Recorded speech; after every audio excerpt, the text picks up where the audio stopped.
Hello everyone and welcome to the much anticipated release of the 15th edition of the INTAPS Campus Care newsletter. With a readership of 1.5 million and distribution to over 10,000 schools across the nation. This newsletter serves as a valuable resource for principals, directors and K-12 educators who seek expert insights and thought-provoking articles. Our mission is to provide a platform for our contributors to share their wisdom with students, teachers and parents, ultimately enriching the educational experience of all. And today, I am honored to welcome our guru, Dr. Sushil C. Gupta, President, Prelude Public School, Agra, Uttar Pradesh. He has penned an insightful article for this edition, focusing on one step towards nature. So without a further ado, I invite Sir to share his valuable insight with us. So Sushil, sir, can we start with the session? I guess you can. Sir, my first question to you will be, what small lifestyle change have you made recently to reduce your impact on the environment? See, to be very frank, first of all, let's thank you to the NTEP and for publishing my article also.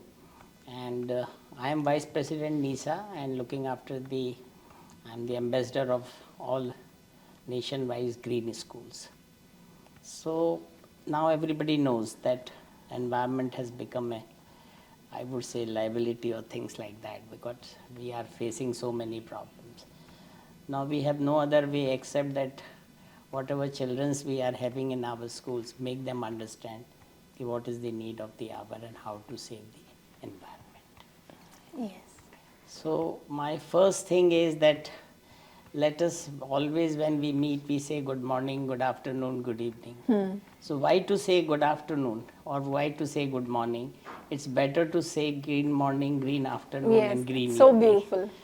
So once we start saying green morning or other green thank you or green sorry, then we will definitely give a thought. Why green? And the person who is listening us also think there is some difference. So with this haunting, I would say sort of a hammering, we can make a big change. Yes, very well said, sir. So, sir, my second question to you will be, how do you incorporate nature-friendly practices into your daily routine, even in a busy urban setting? See, first thing is there are so many things, especially in our school education system, where we can think of. Just why can't we think of green birthdays? Because birthday has become a very important trend and things like that. So I have already made out that how we can make our birthdays Green birthdays. Green birthdays. Similarly, even in birthday, why we go for evening? Why can't we go for in the afternoon to save the electricity and all that? Very good, yes. Why we go to some hotel? Why can't we go to some park or something like that? And there are so many things which I have written. So this is how, and it's not the only the green. We have started giving plant to each and every child every year. And then they are supposed to get it planted. Wherever they feel, even they are in a flat, they can plant it in a balcony or things like that. Yes. And then they are supposed to, every month they are supposed to send us the selfie. And we appreciate them in the morning assembly. So once you appreciate a child in the morning assembly in front of 1,000+ students, it's really mixed. The child feels motivated, right? Motivated and things like that. So similarly, not to use the plastic, not to say, you will be surprised to know that in my school, nobody is supposed to carry the plastic tiffin or bottles. Okay. Things like that. So there are small things by which you can make things. Similarly, water harvesting is very much necessary. Just for example, if you don't do anything, only thing is that you make all your green areas just 6 inches below the normal level. So what happened? The rains will be there, it will be flooded, During the rains, you are not supposed to send your kids outside. Next morning, you will find that the water is gone inside the earth. Earth. So there is no need of any, and there is no expensive, nothing like that. Similarly, you can go for solar energy also. So there are so many things which I have written down. I will send you also that how we can make our school greens, how we can make our students that no, nothing doing. You have to think of greenery. That's all. Okay, so sir, my last question to you will be, what efforts do you think individuals can make to promote sustainability and conservation in their communities? See, that's what I said. Individually, if you start doing something which is connected to your environment, to save environment, plant greenery, maintain greenery, start saying green morning, things like that.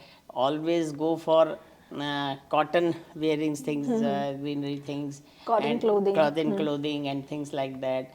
And never use, to be very frank, even I would say, if you are going to give a gift someone, you always go for very fancy papers, gift papers. Please, Wrapping please, I papers. request, don't do this. They are not environment friendly. Use only the newspaper, that's all. Newspaper clippings and all. Just cover it with the newspaper, that will be much better. So there are so many things which we have started Pan India, because I am the vice president of NISA also. So that's the thing by which we can make things. Even luckily we in Agra I am based, and there we cannot use diesel even. So we have to go for the CNG. Yes, CNGs. In all our buses. So that's also a Yes. eco-friendly. So I really hope the abundance of steps that you have, told us today, our educators, students, and all those viewers, they will be adopting these minor changes in their lifestyle to give a clean green imprint on the environment. So, well, that was Dr. Sushil C. Gupta. He is the president of Association of Progressive Schools of Agra, Prelude Public School, Agra, Uttar Pradesh. Well, thank you so much, sir. It was a pleasure to have I would you. request say green thank you. Green, thank you. Green, thank you, sir.